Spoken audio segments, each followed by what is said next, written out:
Jujutsu Kaisen अब एक new Hindi version में अवेलेबल हो चुका है एंड इस बार इसको डब किया है सोनी ये ने। एंड तुमको ये बात तो पता ही होगी कि इसको पहले क्रंचीरोल ने हिंदी डब किया था। एंड आज की इस वीडियो में हम सोनी ये के न्यू वर्जन को काफी ज्यादा डिटेल में रिव्यू करने वाले हैं। तो फिर चलो अब आगे बढ़ते हैं अपनी वीडियो में। तो सबसे पहले बात करते हैं सेंसरशिप के ऊपर। तो देखो सबसे पहले तो जो डायलॉग्स के ऊपर जो सेंसर किए गए हैं वो कुछ छोटे मोटे लाइंस में किए गए हैं, ज्यादा जगह पे नहीं किया गया है। एंड अगर बात करें सीन्स को कट करने की तो फिर बहुत माइनर कट लगा है। जो सबसे ज्यादा चीज यहाँ पे सेंसर की गई है वो है, तुम देख सकते हो कि जो ब्लड वाला पार्ट है उसको या तो बहुत ज्यादा डार्क कर दिया है, या तो उस पूरे फ्रेम को पूरा ब्लैक एंड व्हाइट कर दिया है, या फिर कुछ पर्टिकुलर एरिया को ब्लैक एंड व्हाइट कर दिया है। इसको काफी अच्छे से ब्लेंड कर दिया गया है, जो कि पहली बार देखने पे तो पता भी नहीं चल रहा था। वीडियो के इस सेगमेंट में मैं तुमको डबिंग को जज करने का क्राइटेरिया बता देता हूँ। देखो जहाँ तक मैंने देखा है सोनी की डबिंग को लोग हेट कर रहे हैं जस्ट बिकॉज उनके फेवरेट आर्टिस्ट ने आवाज नहीं दी है। सिंपल भाषा में अगर बात करें तो क्रंचीरोल के डब के आवाज से अलग है, इसलिए हेट कर रहे हैं। तो देखो मैं तुमको पहले ही बोल देता हूँ कि ये कोई क्राइटेरिया नहीं है डब को जज करने का।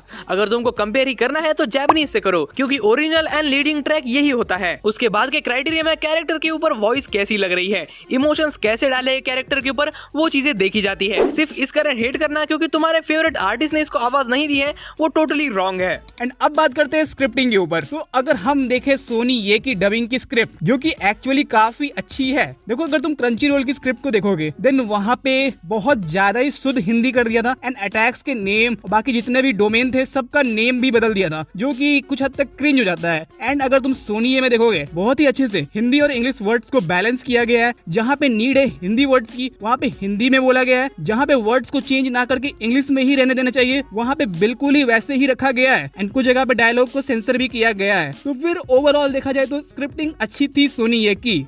अब हम बात करते हैं हिंदी वॉइसेस के ऊपर। तो सबसे पहले बात करते हैं नानामी की हिंदी वॉइस की। देखो नानामी की आवाज में एक भारीपन और एक कूल एटीट्यूड है एंड सोनी के डब में ये काफी ज्यादा फील हो रही है एंड उसके साथ जम रही है। देन मेरे को डब वर्जन के अकॉर्डिंग अच्छी ही लगी एंड मैं अच्छा ही कहूंगा। तुम नानामी की एक क्लिप सुनो। काफी भयानक मंजर होगा, इसके लिए तैयार हो इतादोरी। तो गोजो की वॉइस मुझे थोड़ी सी एवरेज ही लगी एंड उतनी कुछ खास मुझे पसंद नहीं आई। हाँ लेकिन अब अगर तुम पहली बार देख रहे हो जुजुत्सु काइसेन को और ये आवाज को सुनोगे देन ये फाइन है। मैं ये नहीं बोलूंगा कि बहुत बेकार है, मतलब कुछ एपिसोड्स देख लोगे तो तुम अडेप्ट कर लोगे। मैं जानना चाहता हूँ तुम तीनों किस लायक हो। इसे तुम एक किस्म की फील्ड टेस्ट समझ सकते हो। नोबारा, यूजी, तुम जाकर उस बिल्डिंग के अंदर की श्राप को निकालोगे।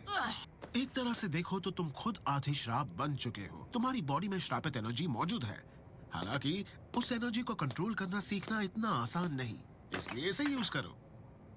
अब बात करते हैं माकी की हिंदी वॉइस के ऊपर। देखो आवाज में इमोशंस तो काफी अच्छे हैं बट मुझे लगता है कि आवाज थोड़ी मैच्योर होनी चाहिए थी। यहाँ पे आवाज थोड़ा सा डिफरेंट लग रहा है बट अगर ओवरऑल पहली बार अगर तुम देख रहे हो तो मे भी अडॉप्ट कर लो। तुम यहाँ पे क्लिप सुनो।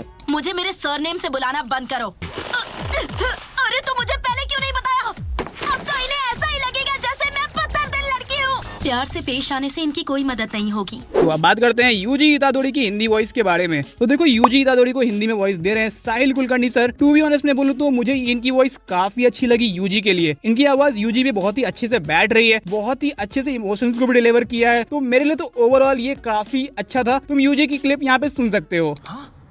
क्या गायब हो गया? क्या बात है फुशिगुरो, तुम तो कमाल के हो। तुम्हारी वजह से हम उन लोगों के साथ खुद को भी बचा पाएंगे।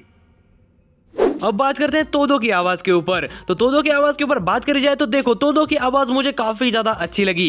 देखो कैरेक्टर की आवाज भारी है और साथ ही साथ नेचुरल भी फील दे रही है, इस कारण ये आवाज मुझे काफी ज्यादा अच्छी लगी। तो यहाँ पे इसकी क्लिप सुन सकते हो। तुम्हारा नाम फुशिगुरो है ना? तुम्हें किस तरह के फूल पसंद है? अगर मुझे तुम्हारा जवाब पसंद नहीं आया तो मैं तुम्हें मार मार के अधमरा कर दूंगा। एंड अब बात करते हैं सुकुना की हिंदी वॉइस के बारे में। तो फिर देखो यूजी को और सुकुना को सेम ही वॉइस आर्टिस्ट ने डब किया है। और जो मैंने पहली बार सुनी सुकुना की हिंदी वॉइस, मेरे को लिटरली मतलब पता नहीं चला था कि एक ही आर्टिस्ट ने मतलब आवाज दी है। देखो सबसे पहले जो स्विच आता है यूजी से सुकुना की वॉइस में, वो पार्ट मेरे को काफी अच्छा लगा। मॉड्यूलेट बहुत ही अच्छा किया गया था एंड बाकी चीजें भी बहुत ही परफेक्ट यहाँ पे की गई है।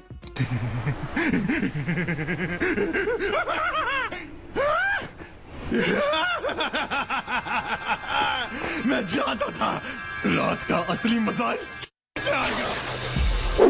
बात करें पांडा की आवाज की तो पांडा का कैरेक्टर परफेक्टली डब है एंड इमोशंस एंड डायलॉग्स बहुत अच्छे से एग्जीक्यूट किया है and it was actually good. तुम इसकी क्लिप सुनो। तुम दोनों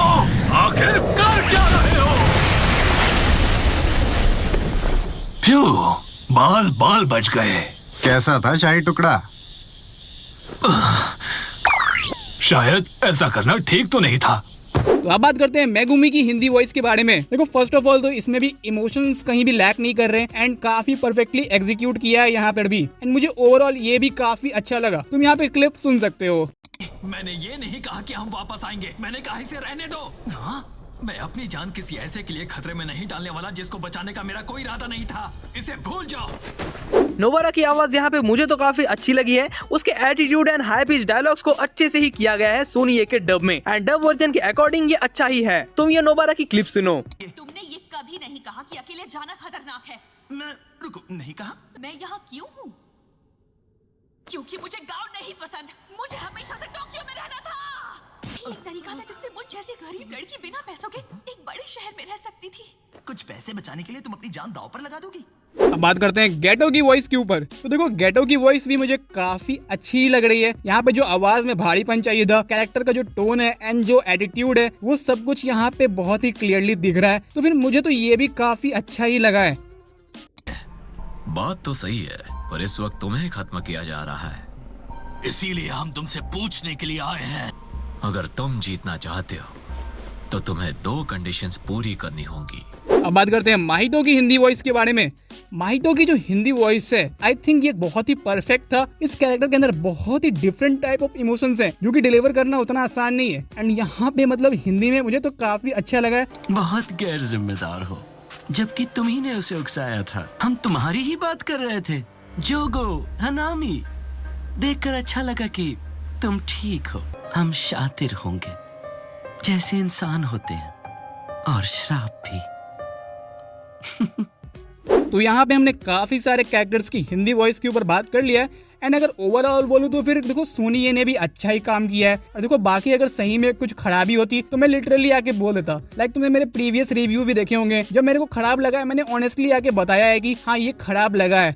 चाहे मैंने नारुतो का जब रिव्यू किया था, चाहे अटैक ऑन टाइटन का किया था, या इससे पहले डीमन स्लेयर का भी किया था। और अब यहाँ पे अगर तुमको वीडियो देखनी है अटैक ऑन टाइटन की हिंदी डब रिव्यू के ऊपर तो फिर लेफ्ट पे क्लिक कर दो, या फिर अगर तुमको वीडियो देखनी है कोड गियास के हिंदी रिव्यू के ऊपर तो फिर राइट पे क्लिक कर दो। और मैं मिलूंगा अगली वीडियो में, तब तक के लिए गुड बाय।